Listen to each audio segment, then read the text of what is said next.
Ustadz, apa hukumnya orang yang suka membawa perasaan dan dibawa ke masalah-masalah lainnya sehingga seseorang merasa eh,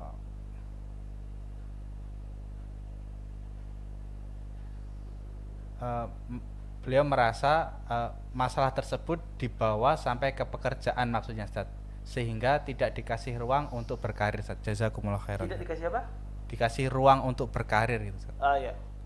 Jazakumullah khair atas pertanyaannya. Tentu ya, seorang muslim ya, dia ya tidak boleh segala sesuatu itu diukur dengan perasaannya atau atifiyah ya.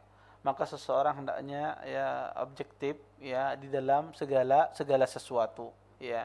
Karena itulah sebuah keadilan ya, sebuah keadilan. Jangan kita benci terhadap seseorang ya kemudian kita berbuat zalim terhadap orang tersebut ya, dan ini akhlak yang tidak bagus ya. Kenapa?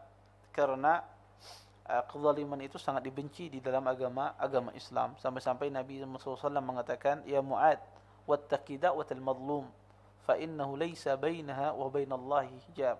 Wahai Mu'ad, kata Nabi SAW, hati-hati ya dari doanya orang terzalimi, karena sesungguhnya tidak ada antara dia dengan Allah itu hijab ya, pembatas ya.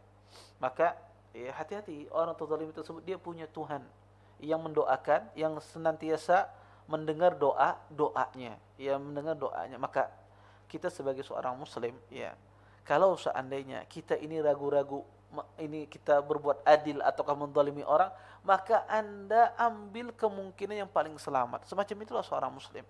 Ambil kemungkinan yang paling selamat. Ya, maka bersikap adil inilah dituntut di dalam Islam. Ya, makanya kalimat Allah itu sempurna dengan keadilan dan kebenaran. Allah berfirman dalam Al-Quran, wa tammat kalimatu rabbika sidqaw wa adla.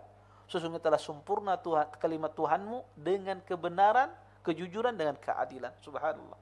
Kalimat Allah itu sempurna dengan keadilan dan kebenaran. Ya, makanya kata para ulama, akhlak yang paling agung yang Allah sebutkan di dalam Al-Quran yaitu as-sidqa wal adl, kata Syekh Islam, yaitu berkata benar dan jujur dan adil. Ya, karena adil ini sangat susah. Ya, maka apapun profesi Anda, baik Anda sebagai seorang direktur, seorang bos, ya, seorang karyawan, maka adalah Anda berlaku adil kepada orang bawahan Anda. Baik Anda sebagai seorang pegawai, maka Anda harus berlaku adil terhadap orang yang Anda berikan pelayanan. Baik Anda seorang ustadz atau baik Anda seorang guru, maka Anda harus berlaku adil terhadap murid-murid Anda. Ya, jangan sampai kita benci terhadap suatu orang, ya kita tidak bisa berlaku adil. Kata Allah, wala yajrimannakum syana'anu qaumin ala alla ta'dilu i'dilu huwa aqrabu littaqwa. Kata Allah Subhanahu wa taala, jangan sampai, kata Allah, kebencian kalian pada sebagian orang karena tidak bisa berlaku adil. Kata Allah, berlaku adillah, kata Allah, karena berlaku adil itu membawa kepada ketakwaan. Makanya orang yang tidak berlaku adil, maka orang tersebut tidak bertakwa. Orang yang tidak bisa berlaku adil kepada orang tersebut, maka orang tersebut pada hakikatnya dia tidak bertakwa kepada Allah Subhanahu wa taala. Dan ya hati-hati ya doa-doa orang terzalimi ya, dan ini penting ya, itu ditanamkan seseorang ketika dia merasa berbuat tidak adil, maka ingat ya doa-doa orang terzalimi tersebut ya. Maka seorang muslim itu mengambil sesuatu yang paling hati-hati di dalam sebuah sendi-sendi kehidupannya. Kalau dia punya masalah ya, kemudian suatu masalah tersebut ya, dia takut misalnya tidak berbuat adil, maka dia lebih baik mengalah ketimbang dia ya kekeh pada perasaannya, kekeh pada sikapnya ya, sedangkan dia tidak yakin bahwa sikapnya itu benar. Ya, sikapnya itu betul 100%, maka mengalah, dan itu lebih baik ya. Itu lebih baik bagi seseorang tersebut ya. Jangan sampai orang tersebut dia berdoa kepada Allah Subhanahu wa taala, dan doa itu bisa jadi dampaknya enggak bisa jadi langsung saat itu juga, bisa jadi ke depannya ya. Doa itu berdampak pada diri kita ya. Maka hendaknya seseorang ketika dia bermuamalah kepada orang lain, maka posisikan, kata para ulama, posisikan diri Anda seperti orang yang dimuamalahi.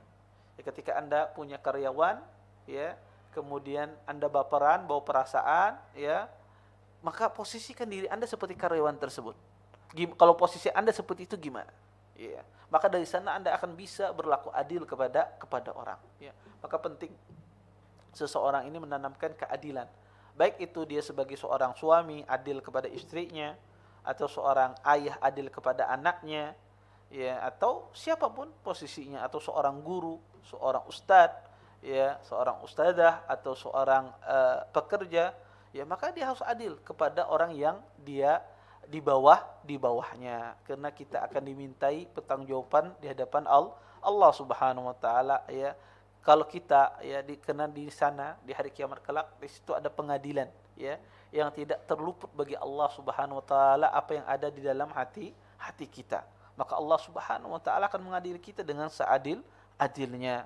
Maka kalau kita tidak bisa berlaku adil di dunia, maka yakinlah, ya, di akhirat kelak ada pengadilan Allah Subhanahu wa taala yang akan mengadili kita.